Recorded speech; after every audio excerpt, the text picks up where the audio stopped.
نحمده ونصلي على رسوله الكريم اما بعد فاعوذ بالله من الشيطان الرجيم بسم الله الرحمن الرحيم رب اشرح لي صدري ويسر لي امري واحلل عقدة من لساني يفقهوا قولي رب زدنا علما اللهم فقهنا في الدين اللهم انا نسألك علما نافعا وعملا متقبلا ورزقا طيبا اللهم انفعنا بما علمتنا وعلمنا ما ينفعنا وزدنا علما آمین یا رب العالمین۔ اِنَّا كَذَلِكَ نَجْزِي الْمُحْسِنِينَ، اسی طرح ہم جزا دیا کرتے ہیں محسنین کو، نیکوکاروں کو، جو نیک لوگ ہوتے ہیں نا۔ محسن، آپ کو میں نے احسان کا مطلب پہلے بھی بتایا ہوا ہے۔ آپ صلی اللہ علیہ وسلم سے جب جبرائیل علیہ السلام نے پوچھا تھا کہ احسان کیا ہے، تو آپ صلی اللہ علیہ وسلم نے احسان کی تعریف بتائی تھی نا، کہ احسان یہ ہے ان تعبد اللہ کأنک تراہ، کہ تم اللہ کی عبادت اس طرح سے کرو جیسے گویا تم اس کو دیکھ رہے ہو۔ فإن لم تکن تراہ فإنہ یراک، پھر اگر ایسے نہ کر سکو، تم اس کو دیکھ رہے ہو، تو بے شک وہ تو تمہیں دیکھ رہا ہے نا۔ ایسے اس کی عبادت کرو، ایسے اس کو کہ وہ تمہیں دیکھ رہا ہے۔ اب ہم چلو ہماری یعنی اونچا لیول نہیں ہے کہ ہم یہ سوچ سکیں کہ ہم اللہ کو دیکھ رہے ہیں، لیکن اتنا تو کم از کم ہونا چاہیے کہ وہ ہمیں دیکھ رہا ہے۔ اب دیکھیں، جب آپ کو کوئی دیکھ رہا ہوتا ہے، اچھا ویسے ہی چلو آپ کو کوئی انسان ایسے دیکھ رہا ہے غور سے کہ آپ کیا کر رہی ہیں، تو آپ کا عمل کیسے بدلتا ہے نا۔ آپ کی جو آپ کہتے ہیں ہائی وہ دیکھ رہی ہے، تو ٹیچر ہے یا کوئی آپ کی افسر ہے یا کوئی بھی باس ہے کسی کا، تو آپ بتائیں کہ وہ اس امپلائی کی کارکردگی میں کتنا فرق آ جاتا ہے۔ یہ باس سامنے ہے، وہ دیکھ رہا ہے، اور ایک وقت میں باس نہیں ہے، نہیں دیکھ رہا، تو فرق آتا ہے نا۔ یا ٹیچر ہے، وہ سامنے ہے اور ٹیچر ہے ہی نہیں ہے، تو فرق آتا ہے۔ تو کام کے اندر اور بیوٹی آ جاتی ہے، اچھے طریقے سے انسان کرتا ہے کہ بھئی وہ کوئی مطلب یہ دیکھ رہے ہیں ہمارے جو افسران ہیں۔ تو جب انسان یہ سوچتا ہے کہ میرا مالک مجھے دیکھ رہا ہے، تو اب مالک کے دیکھنے کی وجہ سے اس کے عمل کی کوالٹی میں کتنا فرق آ جانا چاہیے، ہے نا۔ محسن وہی ہے جو احسان کے لیول پہ کام کرے، یعنی اس کے کام میں اتنی بیوٹی ہو، ایسا وہ کام کرے کہ گویا وہ یہ دیکھ رہا ہے کہ اللہ تعالیٰ اس کو واچ کر رہے ہیں، وہ یہ جانتا ہے کہ اللہ مجھے واچ کر رہا ہے، وہ اس طرح سے کام کرے، اس لیول پہ کام کرے۔ جیسے میں نے آپ کو مثال دے دی انسان کی کہ افسر سامنے ہے تو اس کا کام، اور ایک نہیں ہے تو اس کا کام، دونوں کاموں میں کوالٹی میں فرق ہے۔ جب افسر سامنے ہوتا ہے تو ایکسلنس کے لیول پہ وہ کام کرتا ہے، بڑی چستی سے کام کرتا ہے، بھاگ دوڑ کے کام کرتا ہے، محنت کے ساتھ کرتا ہے۔ اسی طرح انسان اللہ کی عبادت ایسے کرے، نیکی ایسے کرے کہ گویا اللہ تعالیٰ اس کو دیکھ رہے ہیں، تو اس کی تو نیکی کی کیا ہی بات ہوگی۔ پھر تو سوچیں کہ وہ کتنی ریفائنمنٹ اور کتنی ایکسیلنس ہوگی اس کی نیکی میں۔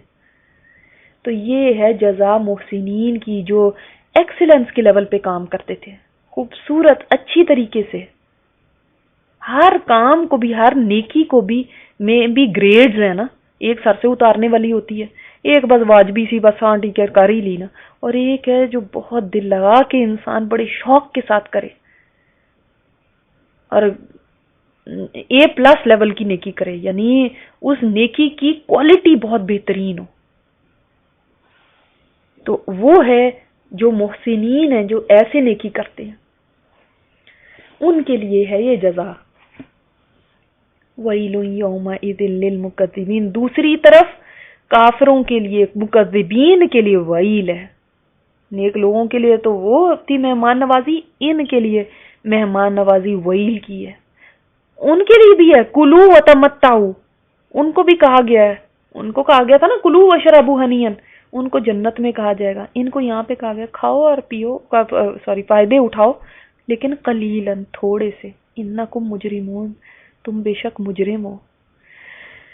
دنیا کی زندگی کی جتنی مہلت ہے نا, کھا پی لو, اس میں مزے کر لو. اس کے بعد کیا ہے, تم مجرم ہو اور تمہارا انجام مجرموں والا ہوگا. آپ دیکھ لیں, کھاتا پیتا تو متقی بھی دنیا میں ہے, اور یہ مکذبین بھی دنیا میں کھا پی رہے ہیں. کیا فرق ہے؟ مکذبین دنیا کو یہ سمجھتے ہیں کہ بس یہاں کھانا پینا عیش کرنا, یہی بس اس دنیا کا مقصد ہے. متقی بھی کھاتا پیتا ہے, مگر کھانے پینے کو زندگی کا مقصد نہیں بناتا. اس کے لیے وہ ہے نا ایٹ ٹو لیو, اور ایک ہے لیو ٹو ایٹ. وہ ایٹ ٹو لیو کرتا ہے, وہ لیو ٹو ایٹ نہیں کر رہا ہوتا. وہ جیتا اس لیے نہیں ہے کہ بس کھانا پینا ہے.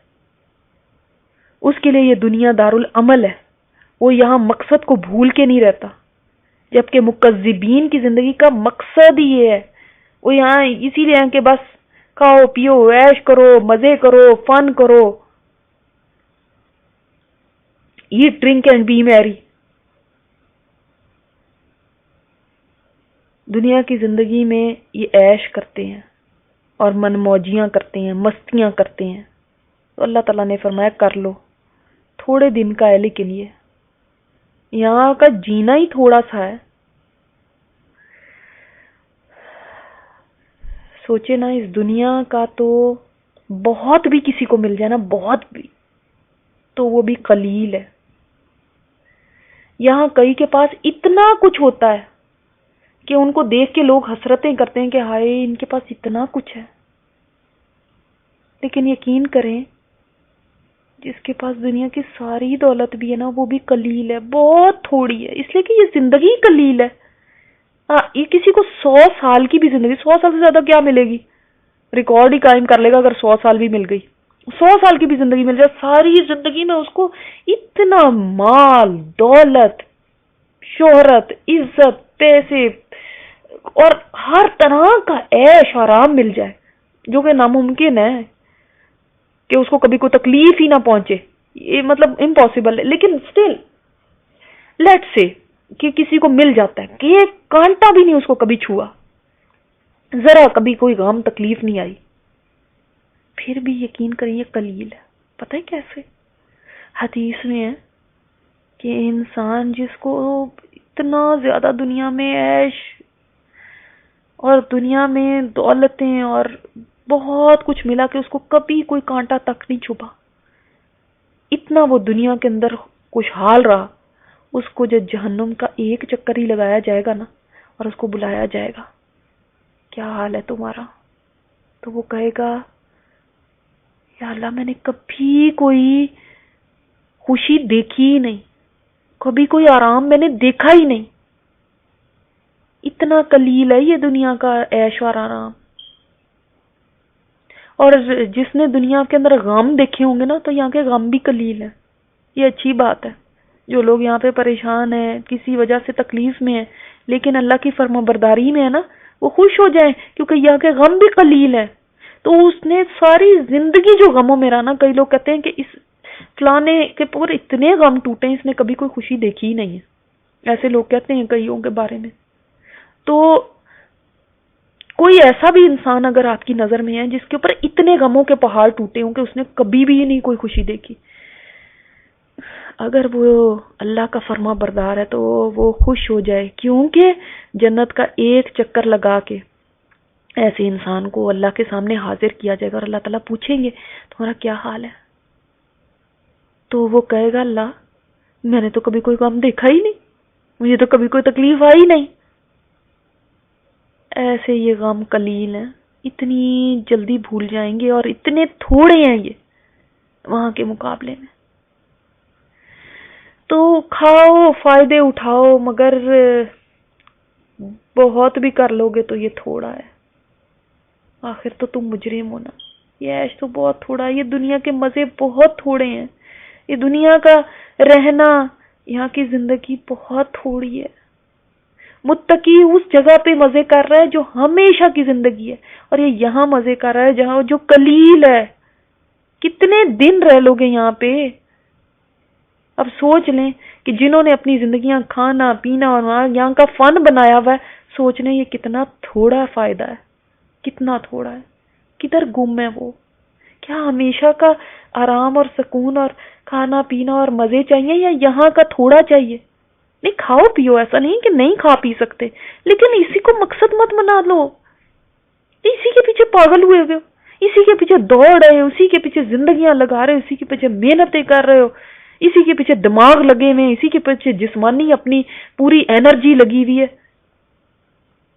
کیوں پاگل ہوئے ہوئے اس کے پیچھے؟ یہ قلیل ہے، یہ جتنے بھی لمبا ہو جائے عرصہ یہ قلیل ہے، لیکن اس کے بعد اس کا انجام کیا ہے کہ تم اپنے رب کے سامنے پہنچو گے تو کیا مجرم بن کے پہنچنا چاہتے ہو؟ اس کے لیے کوشش کرو جو ہمیشہ کا ہے، جو کبھی ختم نہیں ہونے والا۔ یہ تو تم نے پا بھی لیا تو اس کو کھونا ہے۔ اس دنیا کا پانے والا بھی کھونے والا ہے، اور جس نے کچھ کھو دیا وہ تو ویسے ہی کھو ہی چکا ہے۔ یہاں کا پاس بھی فیل ہے بھائی، فیل تو فیل ہی ہے۔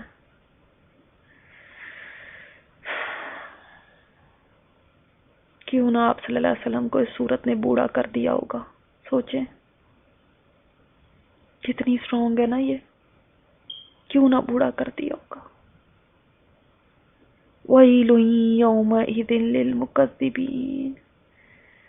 یہ تباہی ایسے ہی نہیں ہے، یہ ویل ایسے ہی نہیں ہے۔ اللہ ظلم نہیں کرتا اپنے بندوں پر، اس وجہ سے ہے کہ تم نے دنیا کا مقصد ہی بنا لیا تھا، کھانا پینا وہیں کا عیش، اور آخرت کو بھول گئے تھے۔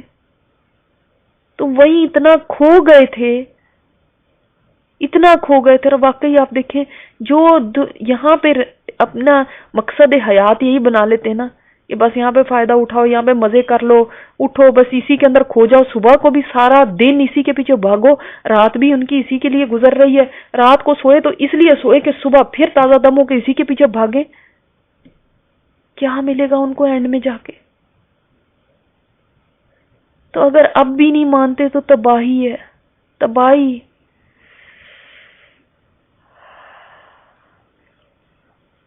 وَإِذَا قِيلَ لَهُمُ ارْكَعُوا، جب ان سے کہا جاتا تھا رکوع کرو، لا يرکعون، نہیں وہ رکوع کرتے تھے، مانتے ہی نہیں تھے۔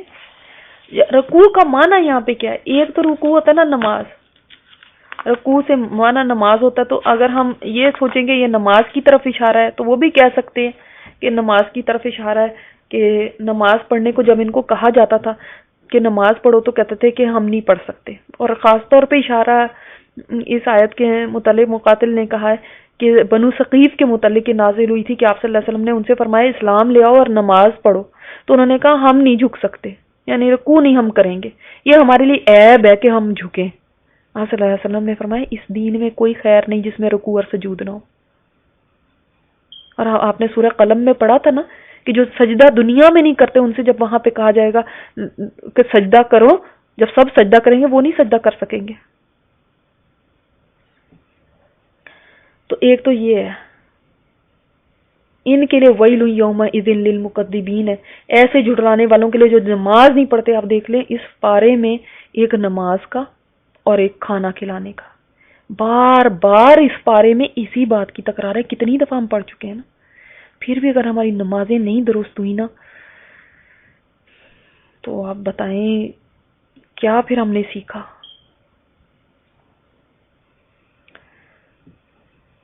نماز نہ پڑھنے کی وجہ سے ویل بھی ہے، اور نماز نہ پڑھنے کی وجہ سے دیکھیں وہ جہنمیوں نے کہا تھا ہم نماز نہیں پڑھا کرتے تھے۔ تو جب ان سے کہا جاتا تھا دنیا میں نماز پڑھو، نہیں ہم نہیں پڑھ سکتے، ہم کوئی بہانہ۔ اب اچھا اتنے ہمارے پاس اس کے بھی ایکسکیوزز ہوتے ہیں نا کہ نہیں میرے کپڑے پاک نہیں نہ ہوتے اس لیے نہیں میں پڑھتی۔ بعض لوگ یہ بھی کہتے ہیں ہم رات کو لیٹ سوتے ہیں اس لیے ہم فجر نہیں پڑھ سکتے۔ کیا کریں. اور بعض کہیں گے کہ ہاں لیکن ہم اور بھی تو اچھے اور کام کرتے ہیں.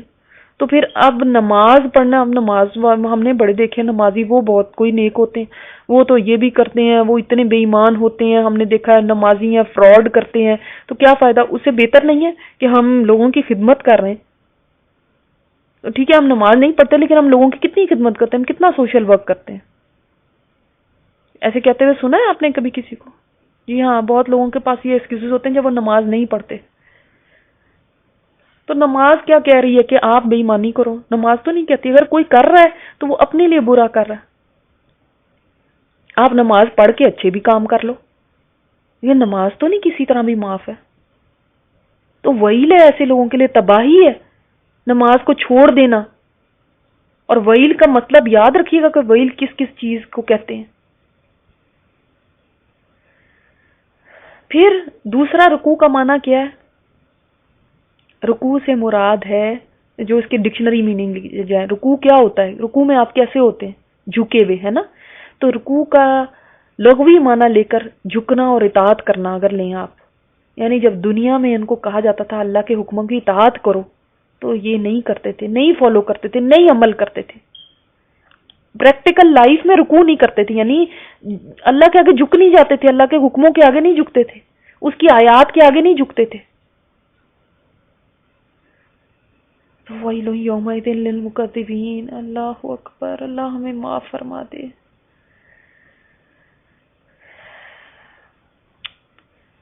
اللہ تعالیٰ نے دیکھیں ہمیں کیسے کیسے ایک ایک مثال دے کے سمجھایا ہے. اس سے پتہ چلتا ہے نا ہمارا رب کتنا مہربان ہے، وہ کتنا چاہتا ہے کہ یہ بندے اس جہنم سے بچ جائیں. طرح طرح کے دلائل دے کر اللہ تعالیٰ نے ہمیں اس صورت میں سمجھایا. دیکھو قیامت آ کے رہے گی، پھر مان جاؤ. کیسے کیسے ہمارا رب ہمیں منوا رہا ہے. اتنے دلائل کے باوجود اگر تم نے نہ مانا تو ایک کام تو پھر ہو کے رہے گا کہ تباہی ہے، پھر ہلاکت ہے. پھر ایسے ہٹ دھرموں کے لیے ان کا علاج پھر آگ ہی کرے گی نا، جن کا علاج ان دلائل سے نہیں ہو سکتا. جو اس سے نہیں مانتے تو وہ اسی سے جا کے مانیں گے. فَبِأَيِّ حَدِيثٍ بَعْدَهُ يُؤْمِنُونَ. پھر بتاؤ اس کے بعد کون سی بات کو تم مانو گے، کس پہ تم ایمان لاؤ گے؟ اتنی باتیں سن کے بھی اگر تمہاری آنکھیں نہیں کھل رہی تو کون سی بات تمہیں، بتاؤ کون سی بات تمہیں سمجھائے گی؟ حدیث سے قرآن مراد ہے، یہ آیتیں مراد ہیں کہ تمہیں اتنے دلائل تمہارے سامنے بتائے جاتے ہیں، زمین آسمان سے مثالیں دی جا رہی ہیں، پچھلی قوموں کی مثالیں دی جا رہی ہیں، تمہاری پیدائش کی، تمہیں یہ پچھلی ہم نے صورتوں کے اندر موت کے وقت کے مناظر دکھا کے اللہ تعالیٰ نے ہمیں سمجھایا ہے. اب اگر تم یہ سب سن کے بھی راہ راست پہ نہیں آتے تو یہ بتا دو پھر تم کیسے آؤ گے؟ پھر اور وہ کون سی بات ہے جو تمہارے سامنے آئے گی جس پر تم مانو گے؟ اگر اس قرآن کا بھی انسان یقین نہ کرے، اس کے بعد بھی زندگیاں نہ بدلیں، اس کے بعد بھی ہمارا حال نہیں بدلتا، ہمارا عمل نہیں بدلتا، تو اللہ تعالیٰ پوچھ رہے ہیں نا کہ بتاؤ پھر اور کون سی چیز تمہاری اصلاح کرے گی؟ کیا جہنم کی باتیں عبرت دلانے کے لیے کافی نہیں ہیں؟ کیا جنت کی نعمتیں، اس کی خوشخبریاں، اس کے انعام اس قابل نہیں ہے کہ جن کے شوق میں تم زندگی بدل لو؟ کیا قیامت کے دن کا خوف، جواب دہی کا خوف کافی نہیں ہے تمہارے سدھرنے کے لیے؟ اس کے بعد تو کوئی اور چیز ہے ہی نہیں جو کسی کو سدھارے. پھر یہ پڑھ کے بھی کوئی نہ مانے تو اس کا کیا چیز علاج کرے گی؟ سورہ حشر میں تو ہم نے پڑھا تھا نا، لو انزلنا ھذا القرآن علی جبل لرأیتہ خاشعا متصدعا من خشیۃ اللہ. اگر ہم اس قرآن کو کسی پہاڑ پہ بھی اتار دینا تو وہ پہاڑ بھی خوف سے ریزہ ریزہ ہو جائے، اللہ تعالیٰ کے خوف سے. یہ دل کیسے ہیں جو اللہ سے نہیں ڈرتے؟ یہ نہیں ریزہ ریزہ ہوتے، یہ مانتے ہی نہیں ہیں، یہ کسی طرح ان کو فکر ہوتی نہیں، یہ زندگیاں بدلتی نہیں ہیں.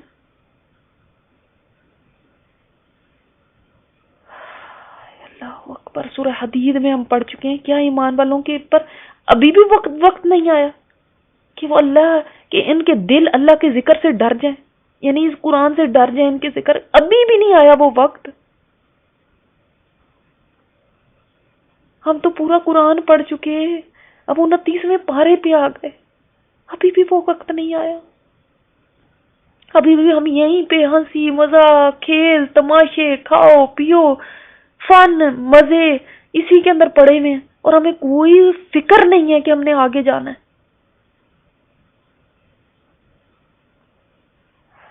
پھر کون سی چیز سدھارے گی، کون سی چیز تمہیں سمجھائے؟ کیونکہ یہ اس کے بعد اور کوئی چیز نہیں ہے. یعنی یہ کہنے کا مقصد یہ ہے کہ یہ اتنا بہترین اللہ تعالیٰ نے کلام اتارا ہے، زندگیاں بدلنے کا پروگرام ہے. یہ زندگی بدلتا ہے، اسی نے صحابہ کی زندگی بدلی. اس کے بعد تو کوئی چیز نہیں ہے جو آئے گی. کون سی چیز آئے گی؟ اب فرشتے اتر آئے آسمان سے جو ہمیں سمجھائیں گے، ہاں، یا اللہ تعالیٰ سامنے آ جائیں، کیا چیز آئے گی؟ کون سی چیز ہمیں بدلے گی؟ اگر اتنی عمر ہماری اب ہو چکی ہے، اس کے بعد بھی قرآن کو سیکھنا، اس کو پڑھنا، اس کو سمجھنا ہمارے لیے کوئی اہم بات ہی نہیں ہے. اس کے بعد بھی ہم قرآن کو بس لائٹلی لیں، اس کے بعد بھی ہم اس کی مجلسوں میں اونگتے رہیں، اس کے بعد بھی ہمارا دل نہ لگے اس قرآن میں،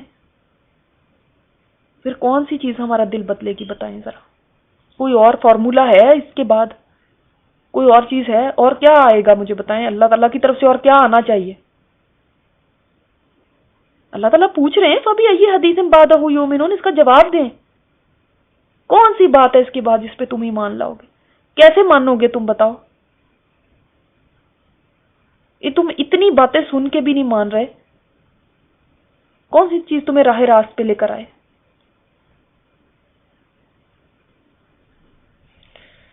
اسی لیے تو ہے نا ویل یومئذ للمکذبین، کہ ٹھیک ہے یہاں پہ اگر تم کسی طرح نہیں مانو گے تو آخر اس جہنم میں پہنچ کے تو پھر تم مان ہی لوگے نا. کیونکہ جو یہاں نہیں مانتا اس کے لیے ویل ہے. وہاں پہ تو جا کے خیر سبھی مان جائیں گے، بلکہ بغیر سمجھائے ہی مان جانا ہے لوگوں نے، بغیر کسی دلیل کے ہی مان جائیں گے، بغیر کہے ہی مان جائیں گے، کہنا نہیں پڑے گا. اور ایسے مانیں گے، ہاتھ جوڑ جوڑ کے مانیں گے. سورت کے آخر میں لا کے نا اللہ تعالیٰ نے ایسی بات سامنے رکھ دی کہ انسان سوچنے پہ مجبور ہو جاتا ہے، واقعی پھر کون سی ایسی بات ہے، کون سی میرے پاس ایسی کوئی دلیل ہے، کوئی ایسی بات ہے، کوئی ایسا ہیلا ہے، کوئی ایسا بہانہ ہے، کوئی ایسی ٹھوس چیز ہے جو میں سامنے لے کر آؤں کہ ہاں بھی یہ بات ہے جو مجھے منوائے گی. اللہ کا کلام دیکھیں انسانوں کو کیسا بے بس کر دیتا ہے نا. بتاؤ اب پھر بھی انسان نہ سمجھے تو پھر ہلاکت ہے، تباہی ہے، بربادی ہے. اور حدیث میں آتا ہے، آپ صلی اللہ علیہ وسلم نے فرمایا ہے کہ جو پھر اس کو پڑھے اور یہاں تک پہنچے نا، اس کو پھر چاہیے کہ اس کا جواب دے، اس آیت کا جواب دے. اور جواب کیا ہے؟ آمنا باللہ. کیونکہ یہ سوال کیا جا رہا ہے نا، اس کے بعد پھر کس بات پہ ایمان لائیں گے؟ تو ہم کہتے ہیں ہم ایمان لائے اللہ پر، ہم ایمان لے آئے، واقعی لے آئے. اللہ ایمان ہمارے دلوں میں اتار دے، ہاں ایمان کو ہمارے دلوں کی بہار بنا دے. یا اللہ ہمارے ایمان کو ایسا مضبوط کر دے جیسے پہاڑ ہیں جو اپنی جگہ سے نہیں ہلتے. یا اللہ ہمیں وہ ایمان نصیب فرما جو صحابہ کرام کا تھا. ہم آمنا باللہ کہہ بھی دیں، پھر بھی ہمارا ایمان کتنا متزلزل ہے، پھر بھی ہم بھولنے والے ہیں، پھر بھی ہم مانتے ہی نہیں ہیں. ایمان تو وہ ہے جو مان جائے نا. اللہ تعالیٰ ہمیں وہ ایمان نصیب فرما دے، ایمان کی حلاوت ہمیں نصیب فرما دے. اللہ ہمیں متقین میں شامل فرما دے. اللہ قرآن کا حق ادا کرنے والے میں بنا دے. اللہ ویل کے عذاب سے ہمیں بچا لے، ویل کی وادی سے ہمیں بچا لے. اللہ اس خون کچ لہو پیپ سے بھری ہوئی وادی سے ہمیں بچا لے. اللہ ہم تیرے عذاب نہیں سہ سکتے، تو ہمیں محفوظ رکھنا اپنے عذابوں سے. سبحانک اللہم و بحمدک نشہد ان لا الہ الا انت نستغفرک و نتوب الیک. یہ پارہ بہت کچھ سوچنے پہ ہمیں چھوڑ کے اختتام کو پہنچا ہے. بہت ساری چیزیں اس پارے میں، اس پورے جز میں، اس کی صورتوں میں بہت ساری ایسی چیزیں جو ہماری فکر کرنے کے لیے، ہمارے سوچنے کے لیے. کبھی وقت ہو تو ان پر سوچئے گا.